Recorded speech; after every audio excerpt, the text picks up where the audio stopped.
는 베드로전서 2장 9절 인생을 바꾸는 축복의 말이라는 제목으로 은혜를 받고자 합니다. 그 가톨릭에 보면은 다른 가정을 초청해서 그 가정에서 같이 이렇게 보내는 그런 게 좀 많이 있더라고요. 근데 이제 한국의 한 젊은 부부가 미국에서 어떤 노부부가 사는 가톨릭 신자 그 가정에서 일정 기간 그렇게 살게 됐더만요. 그러면 이제 뭘 보입니까? 그 가정에서 어떤 사는 모습, 노부부가 사는데 어떻게 사는 모습을 그렇게 보게 되는 거죠. 그런데 그 부부가 사는 걸 보니까 항상 부부가 항상 서로 칭찬하는 거예요. 뭐 하나 작은 것도 보면은 아내는 남편을 칭찬하고 남편은 아내를 칭찬하고 그 모습을 한국 사람을 보니까 되니까 좀 우리 정서에는 좀 신기하지요. 근데 그것이 어떻게 나오느냐 하면은 거의 그냥 쉽게 한다고 되는 것 아니에요. 어려서부터 그런 환경 속에서 그 훈련이 됐으면은 그게 또 자연스럽게 나오는 거죠. 그럼 우리가 봤을 때도 이 노부부가 평생 동안 그렇게 했다는 것을 우리가 볼 수 있죠. 서로 칭찬해주고 서로 격려해주고. 그럼 그 가정이 바로 뭐예요? 천국이에요. 다른 데 천국이 있는 게 아니라 서로 칭찬하고 서로 격려하고 하는 그 가정이 천국인 거예요. 하나님이 우리에게 어떻게 말씀하시냐? 하나님은 우리에게 축복의 말을 합니다. 어떻게 축복의 말을 합니까? 너희가 누구냐? 너희는 왕같은 제사장이라는 거예요. 너희는 왕같은 제사장이고 거룩한 백성이고 하나님의 특별히 선택을 받은 사람들이다. 하나님이 우리에게 어떻게 말씀하고 있어요? 항상 우리에게 이렇게 축복의 말을 하고 있는 겁니다. 그걸 우리가 잊어서는 안 돼요. 근데 이 축복의 말이 어디서 나오냐면 제일 먼저 출애굽기 할 때에 이스라엘 백성들이 홍해바다를 건너고 가나안 땅에 들어오잖아요. 가나안 땅에 들어와서 바로 그대로 어디로 가냐면은 시내산으로 가요. 그 시내산에서 백성들을 다 모아놓고 그때 하나님이 제일 먼저 이스라엘 백성들에게 모세를 통해서 하는 말씀이 출애굽기 19장 5절 6절이에요. 그게 한번 다 같이 한번 봐봅시다. 자, 출애굽기 19장 5절 6절이죠. 천국착기에 다 같이 한번 읽어봐요. 5절 6절. 세계가 다 내게 속하였나니 너희가 내 말을 잘 듣고 내 언약을 지키면 너희는 모든 민족 중에서 내 소유가 되겠고 너희가 내게 대하여 제사장 나라가 되며 거룩한 백성이 되리라. 너는 이 말을 이스라엘 자손들에게 전할지니라. 여러분, 이 말씀이 엄청난 말입니다. 세계가 다 내게 속하였나니 너희가 내 말을 듣고 내 언약을 지키면 너희는 모든 민족 중에서 내 소유가 된다는 거예요. 이스라엘 백성들을 출애굽해서 지금 그들 뭐예요? 노예야. 노예를 하나님께서 불러내가지고 지금 광야로 가서 시내산 앞에다 두고 그들이 하는 말이에요.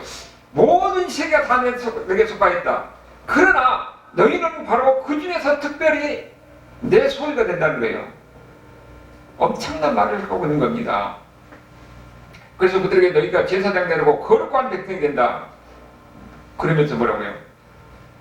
이스라엘 백성들에게 이 말을, 이 축복의 말을 전하는 겁니다. 그들이 지금 듣고는 어떻게 됐습니까? 우리가 모든 민족 중에서 하나님의 특별히 선택을 받은 하나님의 제사장 되라고 되고 거룩한 백성이고 하나님의 소유라는 거예요. 이 말이요, 이스라엘 백성들이 지금도 어떤 마음을 갖냐면 자기들은 선민의식을 갖고 있어요. 다른 민족들에 비해서 우리는 하나님의 특별히 선택을 받은 사람이다 하는 그런 자부심이 있습니다. 그들은 중세시대 때 그렇게 어렵게 살고 그야말로 개털하게 가지고 이 빈민족 비슷한 것이에요. 그런데 살아도 우리는 하나님의 특별히 선택한 백성들이다. 우리를 구원할 메시아가 올 것이다. 이런 소망 속에서 살아갔던 겁니다. 그런데 그 말씀을 지금 베드로를 통해서 베드로가 지금 뭡니까? 하나님 예수 믿는 사람들에게 하는 말이에요. 그 당시에 지금 베드로가 이 말을 들을 때는 그 상황이 어떤 상황이에요? 그들은 예수 믿는 사람들은 엄청 박해를 받고 다른 사람들이 죽어오는 그 상황에서 너희들은 바로 누구냐? 하나님의 특별히 선택한 사람들이라는 거예요. 너희들은 하나님을 아무나 만날 수 있는 하나님의 제사장들이라는 겁니다. 너희들은 거룩한 사람들이라는 거예요. 이 말이 바로 우리에게 지금 하고 있는 말입니다. 우리가 이 말을 항상 잊어서는 안 됩니다. 내가 사는 것이 힘들고 내가 사는 것이 어렵고 내 육신이 힘들고 고통스럽고 병이 있는다 할지라도 나는 하나님의 특별히 택한 사람이에요. 하나님이 나를 거룩한 하나님의 백성으로 선택한 사람들입니다. 우리는 왕같은 제사장들이에요. 이것을 우리가 잊어서는 안 됩니다. 하나님은 사람을 어떻게 볼지 모르지만 하나님은 우리를 그렇게 보고 있다는 겁니다. 여러분, 우리가요, 원래 우리는 어떤 사람이 되냐면은, 인간은 하나님의 형상을 가진 존재예요. 그런데 창세기에 보면은 아담의 지혜를 범함으로 인해서 우리가 영적으로 가려진 겁니다. 하나님의 형상이 죄로 인해서 하나님 앞에 죄를 범함으로써 하나님의 형상이 가려진 거예요. 그러니까 영적으로 지금 어두워진 겁니다. 어두워지니까 자기가 누군지를 몰라요. 하나님은 원래 우리를 왕같은 모든 세상을 다스리고 모든 피조물을 다스리게 하는 왕적 존재로 하나님은 인간을 세우셨습니다. 그런데 죄를 범하고 나서 이 영적으로 어두워지니까 자기가 왕적 존재인 것을 모르는 겁니다. 자기 위치를 모르는 거예요. 그러니까는 어떤 현상이 벌어지냐? 피조물을 보고 거기를 경배하는 일이 벌어지는 거예요. 자연에 보면 어떤 웅장한 것이라든지 자연의 어떤 현상을 보고 그를 두려움 속에서 그를 섬기는 이런 인간의 이 죄적인 모습을 우리가 보게 되는 거예요. 영적으로 눈이 가려지니까 사람이 어떻게 됩니까? 죄 가운데 있어서 하나님을 멀리하고 하나님을 오히려 하나님께 죄를 범하는 겁니다. 영적으로 가려지니까는 이제는 하나님을 멀리하고 하나님을 가까이 하지 않는 거예요. 그러면서 그들을 어쩌면 죄를 범하는 겁니다. 그리고 죄를 범하면 나중에 어떻게 되냐? 항상 사람은 죄의식 가운데 사로잡혀 있습니다. 그래서 모든 사람들 그 죄의식이 어떻게 나타나냐면 열정의식으로 나타나고 애로움으로 나타나고 그 다음에 뭡니까? 불안한 마음으로 나타나요. 모든 인간은 그렇기 때문에 항상 불안한 마음이 다 있습니다. 열정의식이라는 것이 있어요.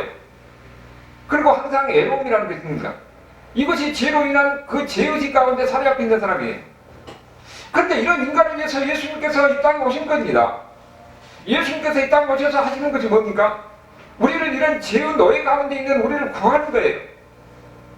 예수님이 십자가에 죽으심으로 해서 우리의 죄값을 치르시고 우리를 구원하셨는데 우리를 죄에서 구원하는 것뿐만 아니라 우리는 그러니까 예수를 믿어도 항상 우리 마음에는 불안한 것이 있고 두려움이 있고 무엇인가 애로움이 있고 이런 것이 다 남아있다. 죄의식이 남아있어요. 그래서 우리는 하나님은 우리가 예수를 믿는 건 뭡니까? 예수를 믿으면 예수님 안에서 우리가 하나님의 자녀가 돼서 이 땅에서도 천국을 누리는 삶이거든요. 그런데 우리가 이렇게 죄의식 가운데서 남아있으면 어떠느냐? 진정한 평안을 누리지 못하는 겁니다. 하나님이 우리에게 주는 진정한 축복을 누리지 못하는 거예요. 그래서 베드로를 통해서 하는 말씀이 뭐냐? 너희가 누구냐 하는 거예요. 너희는 바로 하나님의 거룩한 제사장들이다. 너희는 왕같은 사람들이다. 왕같은 존재라는 거예요. 너희는 거룩한 하나님의 택한 백성이라는 겁니다. 이런 사실을 잊지 말라고 하면서 우리에게 뭐라는 겁니까? 축복의 말을 하고 있는 겁니다. 하나님은 우리에게 끊임없이 이렇게 축복의 말을 하는 거예요. 그런데 이렇게 축복의 말은 여기뿐만 아니라 성경에서 뭐라고 합니까? 강조하는 것이 예수 믿는 사람들은 하나님의 나라를 상속한 사람이라는 거예요. 하나님 나라 천국 갈 때 천국에 들어갈 수 있는 이런 특권을 가진 사람들이에요. 하나님의 상속자들.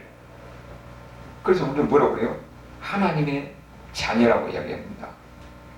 우리는 이 말이 너무나 자주 들으니까 그냥 그러느냐 하고 넘어가지만은 이 세상 속에서 하나님 나라를 상속할 사람들이고 하나님 나라를 유업으로 받을 사람들이고 하나님의 귀한 자녀들이라는 사실을 우리가 잊어서는 안 됩니다. 하나님은 우리에게 계속 강조하는 거 보니까 네가 누구냐 하는 거예요. 너희들은 바로 하나님 나라를 상속받을 사람들이고 하나님의 귀한 자녀들이다. 너희들은 천하보다 귀한 하나님의 자녀들이다. 이렇게 성경을 통해서 계속 우리에게 이야기하는 겁니다. 우리는 지금 어떤 사람이라고요? 한 사람 한 사람이 다 하나님의 특별한 존재예요. 하나님이 우리를 이렇게 특별한 존재를 보고 있다면 우리는 지금 어떻게 됐습니까? 우리는 나를 하나님께서 특별한 존재로 본다면 예수 믿는 저 사람도 하나님의 특별한 존재로 보는 겁니다. 그렇다면 우리는 어떻게 되겠어요? 하나님은 우리에게 그렇게 축복의 말을 한 것 같이 우리도 다른 사람을 향해서 축복의 말을 해야 되는 거예요. 그렇기 때문에 예수 믿는 사람들은 어떻게 해요? 서로가 서로에 대해서 축복을 말해야 되는 겁니다. 그것이 하나님의 방법이에요. 우리를 사랑하시는 하나님이 서로 사랑할 때는 우리가 내가 너를 사랑같이 너희도 서로 사랑하라고 그랬잖아요. 사랑하는 것은 바로 축복의 말을 한 겁니다. 축복의 말을 통해서 서로 사랑 관계가 되는 거예요. 그 가운데서 우리는 내 가인의 심령뿐만 아니라 서로 관계를 통해서 뭡니까? 사랑을 우리가 누릴 수가 있는 겁니다. 이 땅에서도 천국을 누릴 수가 있는 것이에요. 이 땅에서도 하나님의 은혜를 경험하고 살 수가 있는 것입니다. 그것이 하나님이 우리를 향한 사랑이에요. 그렇다면 우리가 어떻게 축복을 말할 것인가? 우리가 사실을 보면은 말이라는 것이 금방 내가 머릿속에 안다고 해서 그렇게 쉽게 나오지 않아요. 그래서 훈련이 돼야 됩니다. 어려서부터 이렇게 계속 훈련시키면 그것이 습관이 되고 자연스럽게 나오잖아요. 사실상 여러분 부부간에도 사랑한다는 말 마음에는 다 사랑을 해요. 근데 사랑한다는 말이 그렇게 안 나와요. 왜 안 나옵니까? 어려서부터 그것이 훈련이 안 돼 있거든요. 내가 이렇게 사랑을 많이 받으면은 이 사랑할 수 있는 그런 용기가 생기는 거예요. 그러니까 우리가 말하는 것도 쉽지 않아요. 근데 내가 사랑한다는 말을 많이 듣고 그 다음에 그것이 이제 사랑한다는 말이 내 자리에서 자연스럽게 나오면은 그 다음에 쉽게 사랑한다고 말이 되는데 그것이 훈련이 안 되니까 우리가 너무도 어색한 겁니다. 그런데 우리가 보면은 서로 축복해주는 말도 우리가 축복해주는 말을 하면은 좋다는 것을 알아요. 근데 그게 훈련이 안 돼 있거든요. 어려서 훈련이 안 되니까 그것이 쉽게 입으로 나오지 못합니다. 그런데 마음속에 사랑하고 마음속에 축복한다 하더라도 그것이 말로서 표현이 안 되면은 그거 아무 효과가 없어요. 왜냐하면 사람 관계니까 관계는 서로 표현이 돼서 표현이 되는 가운데서도 관계가 만들어진데 그 관계가 아름다운 관계, 천국 관계는 어떻게 되냐? 말로 표현이 되는 가운데서 상대방을 움직이게 만들어야 되잖아요. 그렇다면 우리가 뭡니까? 축복의 말을 해야 되는 거예요. 사랑의 말을 해야 되는 겁니다. 그래서 그 관계 속에서 축복을 누릴 수가 있는 거예요. 아까 그 미국의 노부부와 같이 항상 작은 것이라도 하나 서로 칭찬하면서 당신이 오늘 이거 좋네, 이거 좋네 하면서 서로 축복하면은 그들 부부는 천국을 누리는 겁니다. 그런데 그렇지 그 습관이 안 됐던 다른 사람이 볼 때는 그것이 보기는 좋은데 자기는 안 돼요. 여러분, 하나님은 우리에게 축복의 말을 하고 있습니다. 그럼 우리도 어떻게 됐어요? 서로 축복을 말해야 됩니다. 그래야 그 관계 속에서 천국을 누릴 수가 있어요. 가정에서 천국을 누릴 수가 있고 관계 속에서 천국을 누릴 수가 있고 그리고 모든 공동체에서 천국을 누릴 수가 있는 겁니다. 이 축복의 말을 사랑의 말을 가장 많이 한 데가 어디 나오면은 아가서에 나오는 거예요. 아가서. 그래서 제가 여러분들 아가서 이렇게 살려면 힘드니까 전체를 봐야 되니까 아가서를 제가 여기에 정부장께서 주는 거예요. 아가서가 뭐냐면은 원래는 그리스도와 교회에게 사랑에 관한 그 이야기가 상징적으로 표현된 거거든요. 근데 여기서는 어떤 관점으로 보냐면은 한 남자와 한 여자의 그 사랑의 언어로 우리가 그 관점에서 보는 겁니다. 사람이 이런 축복의 말하고 사랑의 말을 하면은 어떻게 사람이 변하는가 하는 것을 여기서 가장 잘 보여주는 거예요. 여기 보니까 여기는 지금 솔로몬 왕이 슐람미 여인이라는 사람을 사랑하는 그 이야기거든요. 그러면 먼저 여기 보면 슐람미 여인이 어떤 사람이었냐면은 그 성구찾기 보니까 뭐라고 했어요? 예루살렘의 딸들아 내가 비록 거무나 아름다우니 그랬죠. 그 다음에 6절에도 내가 햇볕에 쬐어서 거무스를 할지라도 여러분 뭘 생각합니까? 여자가 얼굴이 지금 거무스로 한 거예요. 그러면 시골에서 일하다 보면 얼굴이 타잖아요. 얼굴이 타니까 거무스로 해가지고 그야말로 시골 여자예요. 촌여자예요. 촌여자. 그런데 이거 앞에 뭐라면 예루살렘의 딸들아 라고 했어요. 예루살렘의 딸들은 뭡니까? 얼굴이 뽀얀 서울 여자들이에요. 그러면은 왜 이렇게 하고 있어요? 예루살렘의 딸들아 내가 비록 거무나 아름다우니 왜 이 말 합니까? 얼굴이 뽀얀 서울 여자들이 질투심이 난 겁니다. 자기는 얼굴이 걷고 저 사람들은 얼굴이 뽀얗고 이쁜데 질투심이 난 거지요. 시기심이 나는 거예요. 그래서 지금 이 말을 하고 있는 거예요. 그러면서 6절 끝을 보니까 뭐라고 하냐면 내 어머니의 아들들이 나에게 놓아요 지금 여기 보니까 내가 햇볕에 쬐서 거무스라지라서 흙을 말라 하는 것은 뭡니까? 나를 무시하지 말라고. 흙을 것은 나를 무시하는 거잖아요. 그러면서 내가 왜 이렇게 됐냐? 어머니의 아들들이 나를 놓아여 포도주의로 삼았다. 사랑받지 못한 거지요. 너는 별거 이런 데 가서 일이나 해라 하고 일을 시키고 있는 겁니다. 그러니까 지금 내가 이렇게 얼굴이 곱고 이렇게 보기에 추한 것은 내가 사랑받지 못한 거예요. 그래서 포도주기로 삼았습니다. 그래서 나의 포도원을 내가 지키지 못하겠구나. 나의 포도는 뭡니까? 자기 몸매를 갖고 못한 거예요. 자기 얼굴을 갖고 못한 겁니다. 내가 이렇게 된 것은 뭐냐면은 사랑을 받지 못한 겁니다. 축복을 받지 못해서 내가 지금 이렇게 이러고 있는 거예요. 내가 얼굴도 못 갖고 내 몸매도 못 갖고 내가 이렇게 추한 꼴이다. 이런 여자였어요. 술람 여인이. 그런데 이런 여자를 솔로몬이 사랑한 겁니다. 솔로몬이 사랑하니까 이 사랑이 어떻게 변하는가 하는 것을 이 이야기를 통해서 우리가 보이는 겁니다. 솔로몬이 지금 어떻게 사랑합니까? 9절을 보니까 내 사랑아 내가 너를 바로의 병거의 준마에 비웠구나. 바로의 병거의 준마는 어떻게 되세요? 당대 최고의 황제가 그야말로 지금 미국의 트럼프의 이 승용차를 생각하면 돼요. 지금 이 여자를 지금 어떻게 비유를 하고 있냐면은 가장 최고의 말로 비유를 하고 있는 겁니다. 이것이 바로 바로의 병거의 말이요. 이렇게 표현하니까 그 다음에 그 뒤로도 10절에도 내 뒷밤은 땅은 머리털로 내 목은 구슬개미로 아름답구나. 그 뒤로 계속 이 아름다움을 칭찬하는 말로 계속 그로 나와요. 우겨서부터 머리털부터 눈, 코, 입 이렇게 쭉 내려가서 온몸을 칭찬하고 아름다운 걸로 표현하는 이런 감각적인 모습으로 표현하고 있는 겁니다. 이렇게 사랑을 말하는 사람을 깨르는 거예요. 자기는 이 무시를 당하고 별건 이런 것 같이 열등의식 가운데 있는데 솔로몬이 당대 최고 비하고 너는 이 코도 이쁘고 눈도 이쁘고 입도 이쁘고 뭣도 이쁘고 너도 다 이렇게 하니까 사람이 칭찬을 듣잖아요. 충분히 말을 듣는 거예요. 그러니까 사람이 어떻게 변하느냐. 그렇게 2장 1절을 물어봅니까? 나는 사람을 수선하여 골짜기에 백합하다. 자기를 지금 수선하고 이 백합화로 이렇게 비유하고 있는데 자기 자신을 지금 어떻게 하고 있습니까? 스스로 아름답다고 생각하는 겁니다. 이전에는 나는 열등의식 가운데 있었는데 이제는 사랑하는 사람이 나를 최고의 말로 표현하니까 내가 이렇게 아름다운 존재라고 스스로 그렇게 느끼는 거예요. 그러면서 이제 그 후로도 솔로몬이 계속 이야기돼요. 내 사랑 너는 어여쁘고 어엽다. 너울 속에 있는 내 눈은 비둘기 같고 내 머리는 길르앗의 산 기슭의 눈 염소배 같구나. 감각적으로 계속 칭찬하고 격려하고 사랑의 언어로 이야기하는 겁니다. 이렇게 하다 보니까 이렇게 축복의 말을 듣고 사람이 어떻게 변합니까? 그것이 6장 3절에 축복의 말을 듣고 나니까 나는 내 사랑하는 자에게 속하였고 내 사랑하는 자는 내게 속하였다. 근데 이 말이요 2장 6절하고 좀 달라요. 그 2장 16절을 보면은 내 사랑하는 자는 내게 속하였고 나는 그에게 속하였다. 어떻게 다릅니까?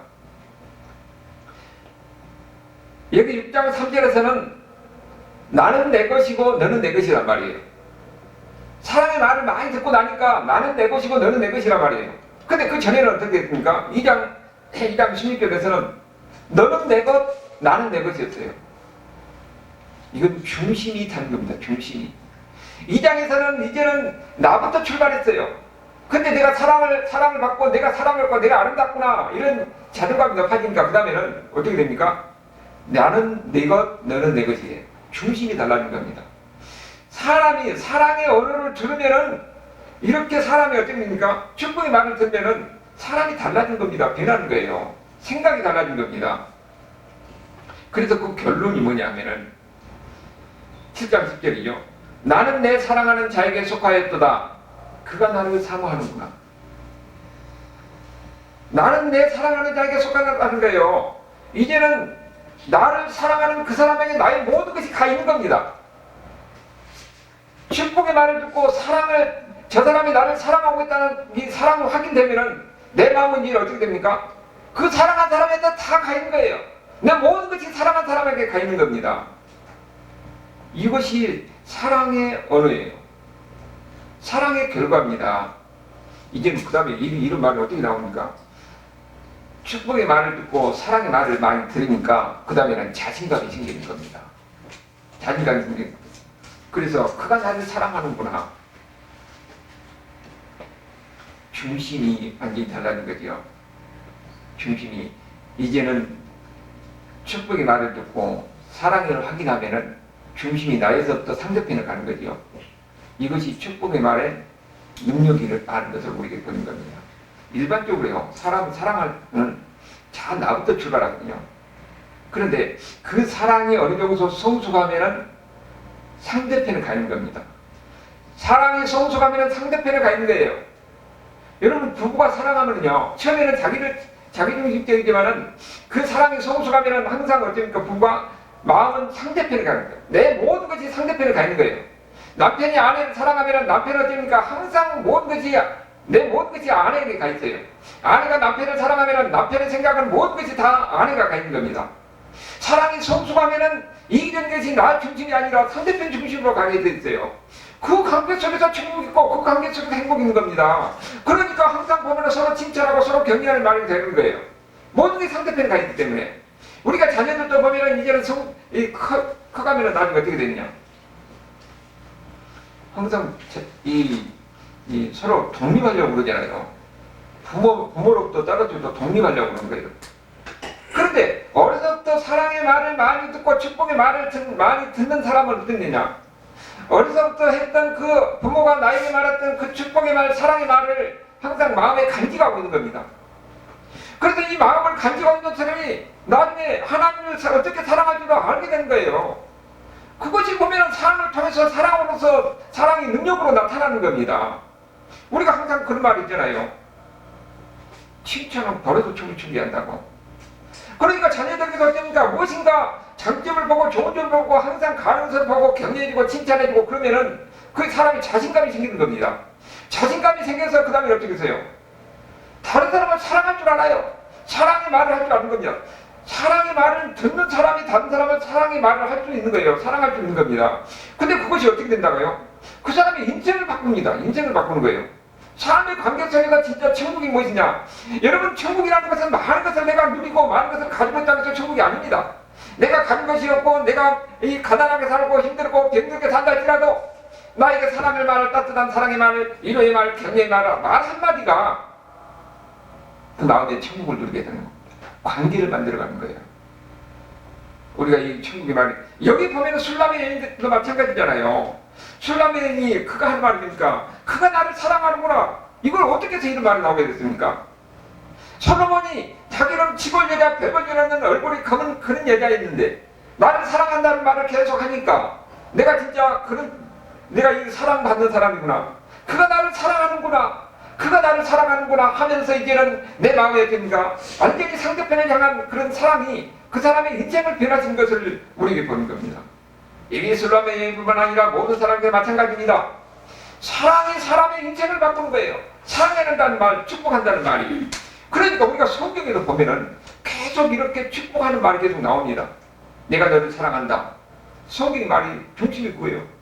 하나님이 우리에게 말한 겁니다. 내가 너를 사랑한다는 거예요. 하나님이 우리를 사랑하기 때문에 죄 가운데서 멸망할 수밖에 없는 우리를 사랑하기 때문에 하나님이 그 아들 독생자를 우리에게 주셔서 우리 죄를 감당하게 하는 겁니다. 그래서 우리를 뭐래요? 죄 가운데서 우리를 구하신 거잖아요. 사랑의 결정체가 예수님의 십자가예요. 죄 가운데서 우리를 멸망하지 않고 천국하게 하는 것이 하나님의 사랑입니다. 그리고 계속적으로 예수님이 뭐라고 합니까? 내가 너희를 사랑한다는 거예요. 내가 너희를 사랑하니까 너희도 서로 사랑하라. 성경에 보면은 다양하게 그 축복의 말을 하고 있습니다. 아브라함에게 뭐라고요? 아브라함으로 이름을 바꾸잖아요. 근데 아브라함이란 말은 열국의 압이란 말이거든요. 아니, 자식은 하나도 없는데 열국의 압이라는 거예요. 많은 자식의 아비가 된다는 겁니다. 자식이 없는 아브라함에게 이 축복의 말을 이름을 줌으로 해서 자식에 대한 소망을 갖게 하는 겁니다. 앞으로 내가 이렇게 될 것이라는 이런 희망 속에 사는 거예요. 여러분, 우리가 인생을 살아도 내가 미래에 대해서 어떤 꿈을 갖고 어떤 비전을 갖고 사느냐에 따라서 현재 삶이 달라집니다. 하나님이 내게 복을 주셔서 내가 이렇게 될 것이다 하면은 우리는 그 희망을 갖고 살고 있는 거예요. 그러면 우리가 자녀들에게도 마찬가지로 자녀들에게 어떤 희망을 주고 꿈을 주고 격려해주고 그러면서 칭찬하고 격려하고 좋은 말을 하면은 그것 때문에 사람이 용기를 갖는 겁니다. 자신감을 갖게 되는 거예요. 야곱은 우리가 이럴 때 뭐라 합니까? 사기꾼이라고 그러잖아요. 하나님이 야곱 만나서 야곱에게 뭐라 합니까? 네 이름은 니는 야곱이 아니라 이스라엘이라고 합니다. 이스라엘이란 말은 하나님을 이긴 자라는 겁니다. 그래서 야곱은 이미 자기가 하나님이 나에게 이스라엘을 했으니까 자기 이름에 대한 자긍심을 갖고 사는 겁니다. 무엇인가 칭찬하고 격려하면은 그것이 자녀들의 마음속에 깊이 심어져서 그것이 그들에게 어떻습니까? 희망을 갖고 삶의 의욕을 갖고 용기를 갖게 만드는 겁니다. 인생을 바꾸는 겁니다. 자녀들에게도 한마디의 칭찬, 한마디의 이 축복의 말이 그에게 자긍심을 갖고 인생을 바꾸듯이 부부에게도 마찬가지입니다. 서로 칭찬하고 서로 격려하는 말이 부부의 가정의 분위기를 바꾼다는 거예요. 근데 우리가 이것이 말은 우리가 머릿속에 들어가는데 우리가 습관적으로 행동적으로 안 되는 것은 그건 우리 뭐니까 하나님 우리가 훈련이 안 되기 때문이에요. 그래서 우리는 어떤 사람이에요? 이제는 이 세상 속에서 죄 가운데서 우리가 삶의 여러 가지 어려운 환경 속에 살았지만 우리는 그 가운데서 하나님의 특별해서 하나님의 자녀로 택함받은 사람입니다. 이제는 교회라는 공동체를 모아서 하나님을 섬기고 하나님의 공동체 안에서 천국백성으로 살아가게 하는 겁니다. 그렇다면 하나님의 백성들은 어떻게 살아야 될 것이냐? 너희들은 바로 하나님의 택한 사람들이고 왕같은 제사장들이다. 천국에 가기 위해서 택함받은 거룩한 사람들 하는 것을 우리에게 이야기하고 있는 겁니다. 우리가 누군지 알라는 거예요. 우리가 누군지 알면은 우리는 세상 속에서 가진 사람들을 같이 여러 가지 많은 것을 누리지 못한다 할지라도 하나님이 나를 사랑하시고 나를 택하셨다는 사실을 그리고 궁극적으로 내가 천국 간다는 이런 확신 속에서 우리는 뭐예요? 자부심을 가져야 됩니다. 하나님 나를 사랑하신다. 하나님이 나를 내가 이 세상에서 어떻게 살더라도 하나님 나를 천국까지 인도할 것이라 이런 확신 속에서 살면은 우리는 비록 가진 것이 없고 환경이 삶이 어렵고 할지라도 우리는 열정직 가운데 살 필요가 없는 겁니다. 무엇인가 외롭고 불안할 것이 없는 거예요. 여러분 제일 불쌍한 사람들이 많은 것을 가지고 있다 한들 그 사람들이 그거 갖고 천국 갑니까? 죽을 때는 빈손으로 가는 거예요. 중요한 것은 우리가 예수님을 알고 우리가 예수님 안에서 하나님의 사랑받는 백성도 우리가 천국 간다는 이런 확신 가운데 살 때는 어떤 것이 됐어도 우리는 절대로 굴하거나 거기에 자제되지 않습니다. 낙심하지 않습니다. 오늘 하나님 우리를 어떻게 사랑하시냐? 내가 너희를 사랑한다. 내가 너희를 왕같은 제사장을 삼았다. 내년 세상에서 거룩한 하나님의 백성들, 하나님의 선택한 하나님의 사람들아, 이 말을 지금 우리에게 하고 있다는 사실을 우리가 기억해야 합니다. 금년 2025년 때 우리가 어떻게 살 것입니까? 하나님은 우리를 사랑하시고 우리가 교회로 하나님께서 우리를 택하셔서 하나님의 거룩한 백성으로서 하나님이 우리를 얼마나 사랑하신가를 이걸 잊지 말고 살아가라고 우리에게 축복의 말을 하는 것입니다. 이 축복의 말을 가지고 살아가는 가운데서 금년 한 해도 여러분 가정에, 여러분 사업에, 모든 하나님의 은혜 안에서 일을 하는 가운데서 하나님의 축복을 누리는 이런 은혜가 있기를 주님으로 축원합니다. 아멘.